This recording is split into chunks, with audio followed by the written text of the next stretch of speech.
قرآن پاک سے خود حل کریں. ہاں چلیں میں کچھ سمجھا دیتا ہوں. بہرحال ایسے جو موضوعات ہوتے ہیں نا، جو سوالات آتے ہیں، قرآن پاک کو خود پڑھیں، غور سے قرآن پاک کو خود پڑھیں، انشاءاللہ تعالیٰ آپ کو جواب ضرور ملے گا. دیکھیں قرآن پاک جو ہے وہ نشانیاں ہیں، آیات جسے کہا جاتا ہے، اور آیات کا جو تعلق ہے وہ آپ کو رہنمائی کرتی ہیں، وہ آپ کو ہدایت دیں گی کہ آپ وہی غور کریں، فکر کریں یہ بات کون کر رہا ہے، اور یہ کلام ہے، یہ خدا کا کلام ہے، دعویٰ تو یہی ہے. تو آپ اس بات کو وزن کر کے دیکھ لیں کہ یہ انسان کی بات ہو سکتی ہے، یا اس وقت میں جب یہ قرآن نازل ہو رہا ہے یہ انسان کی بات نہیں ہے. ٹھیک ہے. اب مسئلہ یہ ہے کہ دیکھیں آج ہم نے زمین کو کھودا اور ہمیں بیچ میں سے کچھ اثرات ملے، جس سے ہمیں پتہ چلا یار ماضی کے اندر ایک مخلوق رہتی تھی جس کا نام ہم نے رکھ دیا ڈائناسورز رکھ دیا، اور بڑی زبردست قسم کی وہ مخلوق تھی، اور اس کا پورا چرچا دنیا کے اندر بھی ہوا. تو ایک سوال پیدا ہو گیا، یار اتنی جسے ہم کہتے ہیں عظیم الخلقت مخلوقات پہلے یہاں آباد تھی، کیا اس کا ذکر کوئی آسمانی کتابوں میں کیوں نہیں ملتا؟ تو میں بیان کرتا ہوں، میرا خیال ہے کہ اس سے بہت آگے کا ذکر بھی قرآن پاک کرتا ہے، لیکن قرآن پاک کی اپنی ایک بولی ہے، قرآن پاک کی اپنی ایک اصطلاح ہے جس کے اندر وہ گفتگو کرتا ہے. اور جو پڑھے لکھے ہوتے ہیں، جو سمجھدار ہوتے ہیں، جو عقل والے ہوتے ہیں، وہ ان اشاروں سے بہت کچھ سمجھ جاتے ہیں. میں اس کو سمجھاتا ہوں. ٹھیک ہے. دو تین چیزیں ہیں. سب سے پہلے تو ایک مثال دنیا بھی دیکھے گا. دیکھیں ایک میدان ہے، یہ ایک میدان ہے، اور اس میدان کے بالکل قریب کے اندر ایک بڑا سا پہاڑ ہے. ٹھیک ہو گیا. اچھا آپ دو تین دوست مل کے آپس میں اس میدان کے اندر آئے، ایسے ہی گھومنے پھرنے آئے ہیں. آپ تین دوست ہیں، یہاں گھومنے پھرنے آ رہے ہیں. اچھا جس وقت آپ گھومنے پھرنے آئے ہیں تو تھوڑا سا غور کیجئے گا کہ یہاں میدان کے اندر آپ کو گھومتے پھرتے تھوڑی چھوٹا سا کوئی برتن ملا، تو آپ نے اس برتن کو اٹھایا تو دیکھا اس کے اندر بڑی قیمتی چیز ہے، مثلا کچھ سونا ہے یا چاندی ہے اور روپے ہیں، کچھ بھی آپ سمجھ لیں، ایک خزانہ آپ کو مل گیا. آپ بڑے خوش ہو گئے، آپ نے کہا جی واو. اچھا آپ تھوڑا غور کرنا کہ یہ تین دوست ہیں، ان کی ملاقات تین الگ الگ آدمیوں سے ہوئی، اے بی سی. جب اے سے ملاقات ہوئی، انہوں نے بتایا کہ یار ہمیں اس میدان کے اندر جو ہے اس طرح یہ برتن ملا اور اس کے اندر خزانہ ملا. یہ بڑا خوش ہوا، تعجب کے اندر آیا، ارے واہ یار زبردست، یار تمہاری تو لاٹری نکل گئی، چلا گیا.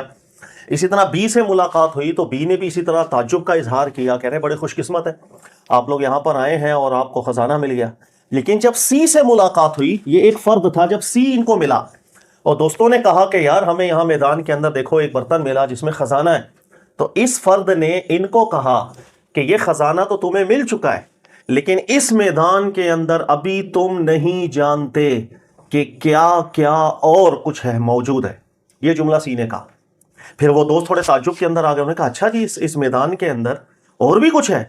پھر ایک اور جملہ اس سی نے کہا، اس نے کہا کہ یہ جو اس کے ساتھ پہاڑ ہے نا، اس کی چوٹی کے اوپر بھی تمہیں وہ کچھ ملے گا کہ تم سوچ ہی سکتے. یہ دو جملے اس سی نے بولا اور یہ چلے گئے. اے بی سی تین افراد ملے تھے. اب تھوڑے دیر وہ لوگ وہاں پکنک منا رہے ہیں. اچھا پکنک کرتے کرتے آپ غور کریں جنہیں خزانہ ملا تھا، ان میں سے کسی ایک دوست نے کسی کنارے کے اوپر بیٹھ کر کھیل کود کے اندر زمین کھودی تو بیچ میں سے ایک اور خزانہ ملا. اچھا پھر وہ حیران ہو گیا، دوستوں کو بلایا اور کہا کہ یار یہ دیکھو یار یہاں پر خزانہ ملا. پھر انہوں نے زمین کا یہ والا حصہ کھودا، یہاں سے بھی کچھ نہ کچھ ملا، یہ کھودا یہاں سے بھی کچھ نہ کچھ ملا.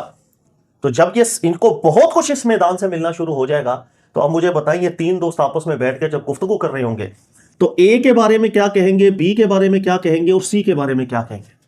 وہ اے کے بارے میں کچھ بھی نہیں کہیں گے، بی کے بارے میں بھی کچھ نہیں کہیں گے، لیکن سی کے بارے میں وہ سب کہیں گے کہ یار یہ کون بندہ تھا، اس کو کیسے پتا تھا اس زمین کے اندر اور بھی بہت کچھ ہے، اس نے کیسے ہمیں رہنمائی کر دی کہ یار اس زمین کے اندر آپ کو ابھی تم سوچ بھی نہیں سکتے کیا کیا کچھ ہے. اس کا مطلب ہے وہ سی بندے کو بہت کچھ علم تھا، اسے پتا تھا کچھ نہ کچھ.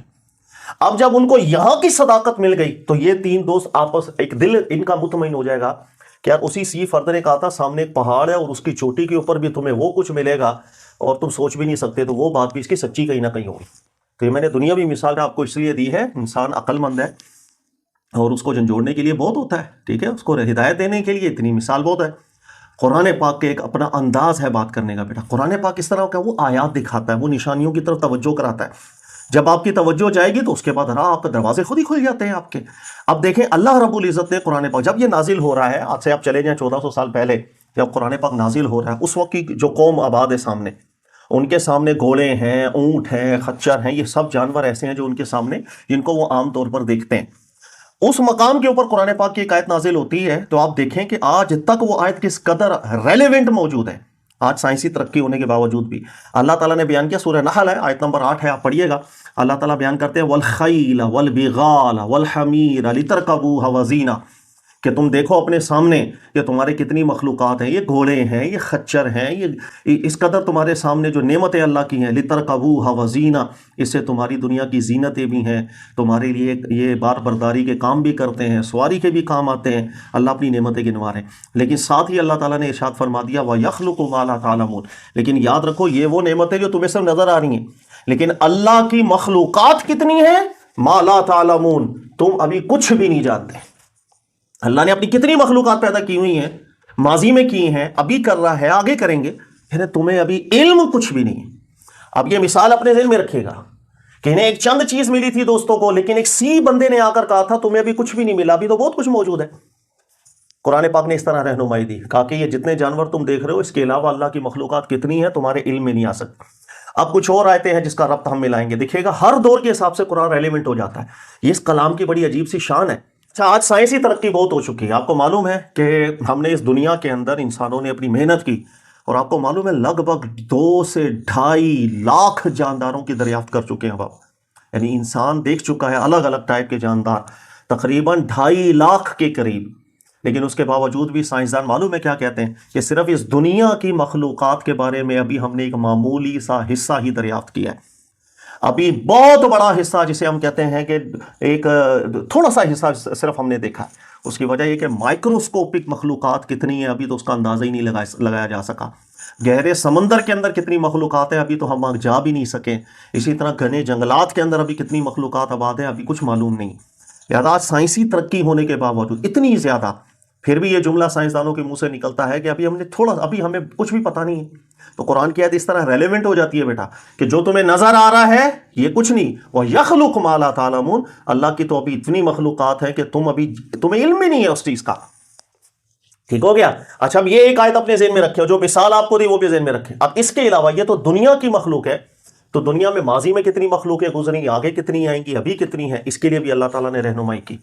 جس طریقے سے یہاں سی بندے نے رہنمائی کی، اللہ کے قرآن کی ایک آیت آ جاتی ہے، اللہ بیان کرتے ہیں قُلْ سِیرُوا فِی الْأَرْضِ، سورہ عنکبوت کی آیت، قُلْ سِیرُوا فِی الْأَرْضِ، آپ فرما دیجئے جاؤ اس زمین کے اوپر جا کے غور و فکر کرو، فَانْظُرُوا، اچھی طرح دیکھنا اس زمین کو، کَیْفَ بَدَأَ الْخَلْقَ، کہ اللہ تعالیٰ نے تخلیق کی، یعنی جانداروں کی تخلیق کا آغاز کیسے کیا، اسی زمین کے اندر راز دفن ہے۔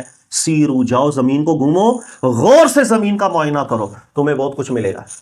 اللہ تعالیٰ نے سیدھی سیدھی رہنمائی بھی دے دی، زمین کا نام لے کے رہنمائی دی، غور و فکر کرنے کے لیے رہنمائی دی، اور خلقت کی ابتدا کی رہنمائی دی کہ اسی زمین کے اندر شواہدات موجود ہیں۔ یہ مثال اپنے پھر دین میں رکھے گا۔ اللہ کی جب یہ آیت آ رہی ہے، جس دور میں آ رہی ہے، آج ریلیونس اس کا دیکھیں آپ کس قدر بن رہا ہے۔ اس لیے وہ عقل کو جھنجھوڑ کے جاتی ہیں یہ آیتیں کہ یار یہ کون سا کلام ہے جو ہدایت دے رہا ہے۔ اس وقت دے رہا ہے جب کوئی سوچ بھی نہیں سکتا تھا کہ اسی زمین کے اندر شواہدات موجود ہیں کہ ہم ابتدا جانداروں کی کیسے ہو رہی ہے، یہیں پر ثبوت موجود ہے۔ تو اللہ فرما رہے سیروا فی الارض فانظروا کیف بدأ الخلق، یہ ہو گیا دوسرا۔ اب آپ کو یہ مثال دوبارہ ذہن میں ہے، جس وقت دوستوں کو کہا بھی زمین میں اور بہت کچھ ہے، انہوں نے یہاں کھودا ملا، یہاں کھودا ملا، پھر اس سی فرد نے کہا تھا کہ ابھی تو آپ نے دیکھا ہی نہیں پہاڑ کے اوپر کیا کیا ہوگا۔ اب یہاں کے شواہدات دیکھ کے جب ان کے دلوں کے اندر اطمینان آئے گا تو اس بات کو بھی یہ ڈینائی نہیں کر پائیں گے۔ اسی چیز کی طرف اللہ نے ایک اور اشارہ دیا، اور اللہ بیان کرتے ہیں سورہ شورى کی آیت ہے، اللہ بیان کرتے ہیں وَمِنْ آیَاتِهِ، اللہ کی نشانیاں ہیں جو تمہیں رہنمائی کریں گی اللہ کی طرف، خالق کی طرف، خلق السماوات والارض، یہ آسمانوں اوپر کی دنیاؤں کا اور زمین کا پیدا کرنا، اس کو خلق کرنا تمہیں رہنمائیاں دے گا۔ اور اللہ نے بیان کیا وما بث فیہما من دابہ، صرف ضمیر ہا کی طرف نہیں ہے، صرف فیہما مؤنث کی ضمیر استعمال کی، جو پیچھے سماوات کی طرف بھی راجع ہے، ارض کی طرف بھی راجع۔ اللہ نے کہا اوپر بھی، تمہارے اوپر کی دنیاؤں کے اندر بھی اللہ نے اپنی بہت سی جاندار مخلوقات پیدا کی، زمین کے اندر بھی اللہ نے بہت سی مخلوقاتوں کو پیدا کیا۔ وما بث فیہما من دابہ، اللہ تعالیٰ نے جاندار مخلوقیں زمین میں بھی پیدا کی ہیں، اوپر کی دنیاؤں میں بھی ہیں۔ تو قرآن پاک نے تو یہاں کا بھی اشارہ دے دیا، پہلے اس زمین کا اشارہ دیا، اللہ نے کہا اتنی مخلوقات ہے تمہیں پتہ بھی نہیں، پھر اللہ نے اس زمین کھودنے کی طرف بھی رہنمائی کی، اللہ نے کہا جاؤ اسی زمین کے اندر ثبوت پڑے ہیں، جا کر کے دیکھ لو۔ پھر تیسرے نمبر پہ اللہ تعالیٰ نے کہا کہ تمہارے سے اوپر کی جو دنیا ہے ابھی تو وہاں پر بھی بہت سے میرے جاندار موجود ہیں۔ اب سوال یہ ہے کہ اللہ تعالیٰ نے جب اوپر کی دنیاؤں میں آسمانوں میں جب جانداروں کی بات کر دی تو ابھی تک تو دریافت نہیں ہوئے، اس لیے اللہ تعالیٰ نے قرآن پاک میں ایک بات اور ذکر فرمائی، اللہ فرماتے لِكُلِّ نَبَإٍ مُسْتَقَرٌ، ہم نے جتنی خبریں قرآن میں دی ہیں اس کا ایک وقت ہے، وَسَوْفَ تَعْلَمُونَ، سب ان قریب تمہیں پتہ چل جائے گا۔ سر یہاں تک اللہ تعالیٰ نے قرآن پاک میں بات کی، تو ان قریب آپ دیکھیں گے، آپ بھی انشاءاللہ زندہ ہوئے، ہم بھی زندہ ہوئے، آپ بھی دیکھیں گے، ہم بھی دیکھیں گے، ان قریب ہمیں پتہ چلے گا سائنسی تحقیق سے کہ اس زمین کے علاوہ بھی فلاں جگہ پر زندگی کے آثار ملے، فلاں سیارے میں شاید زندگی کے آثار ہیں یا فلاں۔ تو سر کوئی تعجب والی بات نہیں ہے، بالکل ملیں گے اور مل کر ہی رہیں گے، اس لیے کہ اللہ تعالیٰ نے قرآن میں جو بھی خبر بیان کی ہے اس کے بارے میں بیان کیا، لِكُلِّ نَبَإٍ مُسْتَقَرٌ، ایک وقت ہے ہر خبر کا، جب وہ وقت آئے گا سَوْفَ تَعْلَمُونَ، ان قریب سب تمہیں بھی پتہ چل جائے۔ اس لیے اللہ نے بیان کیا سَنُرِيهِمْ آيَاتِنَا فِي الْآفَاقِ وَفِي أَنفُسِهِمْ حَتَّى يَتَبَيَّنَ لَهُمْ أَنَّهُ الْحَقُّ، کہ اللہ تعالیٰ کی طرف سے جو آیات بیان کی جاتی ہیں، آفاقی نشانیاں، تمہارے جسم کے اندر کی نشانیاں، تمہیں بالکل واضح کر کے جائے گا کہ یہ کلام حق کلام ہے، یہ کس کی طرف سے آ رہا ہے۔ تو جو میں نے شروع میں مثال دی تھی اب اس کی طرف توجہ کریں۔ اے نے آ کے کچھ نہیں کہا، بی نے مل کے کچھ نہیں کہا، لیکن ایک انجان فرد ملا، اس فرد نے ان دوستوں کو کہا کہ تمہیں جو ابھی ایک برتن، یہ کچھ بھی نہیں، ابھی یہاں پر بہت کچھ ہے۔ پھر یہ بھی اشارہ دے دیا اسی زمین کو کھودنا، ابھی بہت کچھ تمہیں ملے گا۔ پھر اسی بندے نے کہہ دیا یہ تو کچھ بھی نہیں، اس کے ساتھ وہ بلندیوں کے اوپر جا کر کے دیکھنا، ادھر بھی وہ کچھ ہے کہ تم سوچ بھی نہیں سکتے۔ یہ کہہ کے سی بندہ چلا جائے، اس کے بعد دوستوں نے کھودنا شروع کیا تو یہاں سے بھی ملا، یہاں سے بھی ملا، یہاں سے بھی ملا، یہاں سے بھی ملا۔ تو اس کی اگلی بات کو کیسے وہ ڈینائی کر پائیں گے کہ اب یہاں جب سچا ہو گیا تو پہاڑ کی بات میں وہ کیسے جھوٹا ہوگا۔ یہ جو لفظ ہیں کہ ڈائناسور کا ذکر ہو، سر ڈائناسور سے بہت زیادہ چیزوں کا ذکر قرآن نے کیا ہے۔ اب یہ 4 آیتیں، چاروں کو ربط ملا کر دیکھیں آپ۔ اللہ نے نمبر 1 بیان کیا کہ اللہ کی مخلوقات لا تعلمون، تمہیں ابھی اس کا علم بھی نہیں ہے کہ کتنی مخلوقات اللہ کی ماضی میں ہو چکی، ابھی ہیں یا آئندہ ہوں گی، اور آج اتنی ترقی کرنے کے باوجود بھی ہم لوگ ایک حصہ اس کی مخلوقات کا دیکھ سکیں۔ پہلی آیت۔ دوسری آیت اللہ تعالیٰ نے ذکر کیا قُلْ سِیرُوا فِی الْأَرْضِ فَانظُرُوا کَیْفَ بَدَأَ الْخَلْقَ، اللہ نے کہا تمہاری زندگیوں کا، جانداروں کا آغاز کیسے ہوا، اس کا ثبوت اسی دنیا میں موجود ہے، جاؤ غور کرو، اسی زمین کے اندر ہے۔ یہاں تک رہنمائی قرآن نے دے دی۔ تیسرے نمبر پہ قرآن پاک کہتا ہے کہ یہ تو زمین ہے سر، لیکن اللہ کی شان کیا ہے؟ اللہ نے زمین بنائے، اوپر کی کائناتیں بنائیں، پھر اللہ بیان کرتے ہیں وَبَثَّ فِیہِمَا مِن دَابَّةٍ، اور زمین میں بھی اور اوپر کی دنیاوں کے اندر بھی جانداروں کو اللہ تعالیٰ نے رکھا ہے۔ تو جاندار مخلوق صرف اس دنیا کا خاصہ قرآن نے قرار نہیں دیا، یہ تیسرے سٹیپ کے اوپر بھی قرآن نے رہنمائی کی۔ پھر چوتھی بات قرآن نے کی لِكُلِّ نَبَإٍ مُسْتَقَرٌ، جتنی خبریں ہم نے قرآن میں بیان کی ہیں اس کا ایک وقت ہے، سوف تعلمون، تمہیں بھی ان قریب سب معلوم ہوگا۔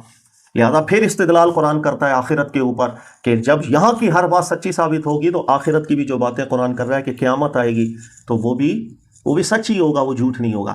تو یہ قرآن پاک کا ایک اپنا انداز ہے۔ یاد کوئی بھی آپ فن دنیا کے اندر پڑھتے ہیں نا، میں نے میڈیکل پڑھنا ہے تو اس کی کتاب پڑھوں گا، اس کی ٹرمینالوجی کے اندر ہی سمجھ میں آتی ہے۔ میں فزکس پڑھوں گا، میں کیمسٹری پڑھوں، اگر کوئی بھی فن یا شاعری پڑھوں، مجھے اس کی ٹرمز سمجھنی پڑتی ہے، ورنہ نہ مجھے شاعری پتہ چلے گی نہ میں شاعری کر پاؤں گا۔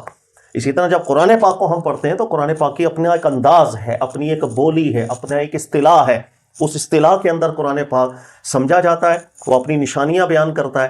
اس لیے اس دنیا کے اندر آپ دیکھیں گے ہزاروں اور لاکھوں پڑھے لکھے لوگ ہوتے ہیں، نہایت اعلیٰ درجے کی تحقیق کرنے والے ہوتے ہیں، وہ اس کو اللہ کا کلام سمجھنے پر مجبور ہو جاتے ہیں، اس لیے کہ نشانیاں اور آیات اس انداز میں اس میں ذکر ہے کہ جو دل میں اطمینان پیدا کر دیتی ہیں کہ یہ کسی انسان کا نہیں ہو سکتی یہ باتیں۔ یعنی آج سے 1400 سال پہلے وہ علاقہ جس علاقے کا سائنسی ترقی سے کوئی تعلق ہی نہیں، وہ علاقہ کہ جو ایک پتھریلا اور صحرائی علاقہ، وہ علاقہ کہ جس کے اندر آپ زمانہ جاہلیت کی رسومات آپ دیکھ لیں، سائنسی ترقی دور کی بات، اپنے امی ہونے پر فخر تھا اس قوم کو کہ یار ہم لکھتے پڑھتے نہیں ہیں، اس بات پہ فخر ہے۔ ان کو صرف زبان اچھی آتی تھی، وہ اپنی زبان کے اوپر ہی بس ان کو ایک فخر تھا کہ ہماری زبان سب سے اچھی ہے۔ سر اس علاقے میں کلام نازل ہو رہا ہے، اس علاقے میں قرآن نازل ہو کر ہمیں کہہ رہا ہے اس زمین کے اندر اللہ کے راز چھپے ہیں مخلوقات کے، تمہاری تخلیق کا آغاز کیسے ہوا ان سب کے راز چھپے ہیں۔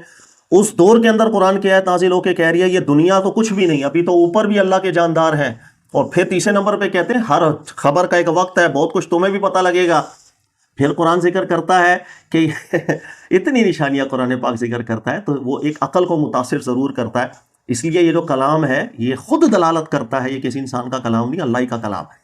تو ایسے سوالات سے پریشان نہیں ہوتے ہیں کہ یار کسی نے سوال کر لیا کہ ڈائناسورس کا ذکر قرآن پاک میں ہے یا نہیں۔ ابھی ڈائناسورس کچھ بھی نہیں ہے، ڈائناسور تو ایک مخلوق ہے۔ ابھی تو دیکھنا ان قریب آپ کو بھی پتہ لگے گا، اوپر تک مل گیا، وہ مل گیا فلاں جگہ کے اوپر بھی جاندار مل گیا۔